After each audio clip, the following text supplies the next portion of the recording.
Hello guys, আজকে আমরা ঘুরতে গিয়েছিলাম বাগেরহাটের সেই বিখ্যাত খান জাহান আলী মাজারে। তো ওখানে গিয়ে দেখতে পেলাম অনেক কিছুই, অনেক মানুষের ভিড়। তো ওই ভিড়ের মাঝখানে সবাই অনেক মজা করেছি। মজা করার পরে আমি আর দাদা ঘুরতে গেলাম।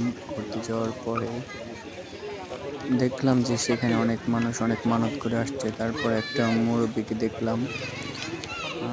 একটা মুরব্বি সেখানেও ঘুরতে গেল ফ্যামিলি নিয়ে। তারপর এই যে ছাগলটাকে নিয়ে দেখলাম যে ছাগলের মাথা টিপে দিচ্ছে। অনেকক্ষণ ধরে খেয়াল করলাম যে মুরব্বি কি করতেছে। পরে দেখলাম না যে ছাগলটাকে মাথা টিপে আদর করে দিচ্ছে। হুম, আদর করার পরে যে পরিবেশটা ওখানে অনেক সুন্দর, অনেক অনেক কিছু মজা করলাম, অনেক খাওয়া দাওয়া করলাম। আর ছাগলটার বিশেষত্ব হচ্ছে ছাগলটা আমরা কিছু বাদাম নিয়েছিলাম, একটু পর পরে আমাদের বাদামগুলোকে খেয়ে ফেলছে ছাগলটা। এসে কোথা থেকে একদিন হঠাৎ করে চলে আসে, আমাদের পুরো প্যাকেটটাই নিয়ে চলে গেল। এইসব কিছু দেখার পরে অনেক মজা হলো।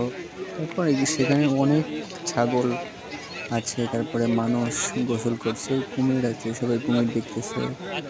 সবাই পাড়ে ভিড় করেছে কুমির দেখার জন্য। সেখানে প্রচুর পরিমাণ মাছ। এবার হঠাৎ করে তারা সবাই অনেক পরিমাণ মাছ ছেড়েছে, সবাই মাছগুলোকে খাবার দিচ্ছে।